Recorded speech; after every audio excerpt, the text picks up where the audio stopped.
এই যে চাকরি বিক্রি হয়েছে, প্রশ্নটা তো একটা জায়গাতেই বিমল বৈশ্বনাথও যে কথা বলছিলেন যে যেভাবে যোগ্যদের পেটে লাথি মারা হয়েছে, তো এই ক্ষেত্রে মাথা পর্যন্ত পৌঁছানো যাবে তো? আমি একটা কথা বলি, একটু আগে হোয়াটসঅ্যাপে দেখলাম একজন লিখেছে, আপনি বলেছেন দোষী সাব্যস্ত হলে জেলে পাঠানো হোক, আপনি কি এখনও সন্দেহ করছেন এরা অন্যায় করেছে কি না? দেখুন, আমি ব্যক্তি হিসেবে পরিষ্কার মনে করি এরা প্রত্যেকে অন্যায় করেছে, এরা প্রত্যেকে অপরাধ করেছে। একটি বামপন্থী পত্রিকায় বেরিয়েছিল যে ওই অঞ্চলে 39টা প্লট একটা পরিবার নিয়েছে, সে ব্যাপারে সেই পত্রিকার বিরুদ্ধে কোনো মানহানি মামলা হয়নি। এরা যে অপরাধ করেছে তাতে সন্দেহের কোনো জায়গা নেই, কিন্তু ভালো করে বুঝে রাখুন, আমি সব দর্শকদের বলবো, আমি একটা রেসপন্সিবল দলের এখানে রিপ্রেজেন্ট করছি।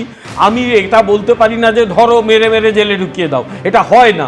আগে অভিযোগ প্রমাণ করতে হয়, তারপর জেলে ঢোকাতে হয়। আমি মনে করি, আমি দাবি করি দ্রুত অভিযোগের প্রমাণ হোক, কারণ আইনে প্রমাণ ছাড়া জেল দেওয়া যায় না। আমি এগুলো বলতে পারি না। আমি আর একটা কথা বলি, জাস্ট লাস্ট লাইনটা, সেটা হচ্ছে দেবস্মিতা, তুমি যেটা বললে মাথায় পৌঁছানো যাবে, তো আমি পরিষ্কার বলে দিচ্ছি, মাথায় পৌঁছানো সেট সময়ের অপেক্ষা। যারা অপরাধ করেছে তাদের প্রত্যেকের অপরাধের বিচার হবে, তারপর সাজা হবে। সঙ্গে একেবারে সহমত যে এরকম যেমন তেমন ভাবে যে কোনো একটা মানুষকে, যে মব জাস্টিসই হোক বা এরকম মানুষের উগ্র ক্ষোভ, সেই ক্ষোভটার একটা প্রকাশক, এইটা দিয়ে কোনো জাস্টিফিকেশন হয় না, বা এটা দিয়ে কোনো জাস্টিস হয় না। জাস্টিস আইনের পথেই হবে, আইনের পথেই হবে, এবং আইনের পথে আইন নিশ্চিতভাবে সেভাবে চলুক। যদি যিনি অন্যায় করে থাকেন তাহলে সেই তার আইন মোতাবেক তার শাস্তি হোক, এবং সেটা হোক। আমি বলছি যে এই যে আমি আগের দিনও বলেছিলাম, শুভ্র 2,60,00,000 মানুষ সমর্থন করেছে। এই সমর্থকরা কিন্তু একটা বড় অংশ, এর মধ্যে একটা বিরাট অংশ, তারা কিন্তু এক পয়সা না নিজে খেয়েছেন না অন্য কাউকে খাইয়েছেন। তারা চান নাই অন্যায় হোক, তারা কেউ চান নাই। দেখো, এই যে তোমার এই যে পুরো দুর্নীতিটা কিন্তু বাই ডিফল্ট ধরা পড়েছে। তোমার মনে আছে বোধহয় এবিএস ইনফোজেনের যে অয়নশীল শিক্ষা দুর্নীতি তদন্ত করতে গিয়ে কিন্তু এই পুরো দুর্নীতিটা সামনে এসছে, এবং তাতে রেড চার্ট সমস্ত কিছু ছিল। দমদম, ওই রেড চার্ট অবশ্য সোনার উল্লেখ ছিল না, যেটা এবার হয়তো আসেনি। তোমার দমদম দক্ষিণ, দমদম উত্তর থেকে শুরু করে কামারহাটি থেকে শুরু করে সমস্ত জায়গায় কিন্তু বাই অ্যান্ড লার্জ পুরো দুর্নীতিতে নিয়োগ সংক্রান্ত ব্যাপারে এই টাকা পয়সা কিন্তু নেওয়া হয়েছে এবং লেনদেন হয়েছে।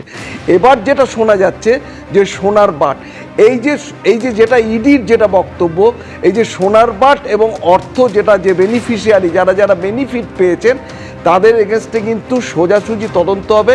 আমার দৃঢ় বিশ্বাস এবার এই পুরো দুর্নীতির ব্যাপারে রেসপন্সিবিলিটি ফিক্স আপ হবে, চার্জশিট হবে, এবং যারা পারপিটেটার, যারা এর বেনিফিট নিয়েছে, এই দুর্নীতির সঙ্গে যারা ওতপ্রোতভাবে যুক্ত রয়েছে, প্রত্যেকের কিন্তু কাস্টডি হবে, এবং তাদের কিন্তু বিচার প্রক্রিয়াও শুরু হয়ে যাবে, এবং স্পেশাল কোর্ট হবে কিন্তু।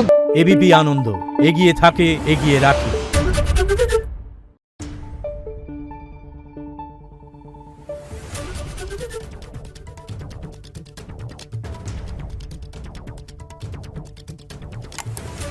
Thank you.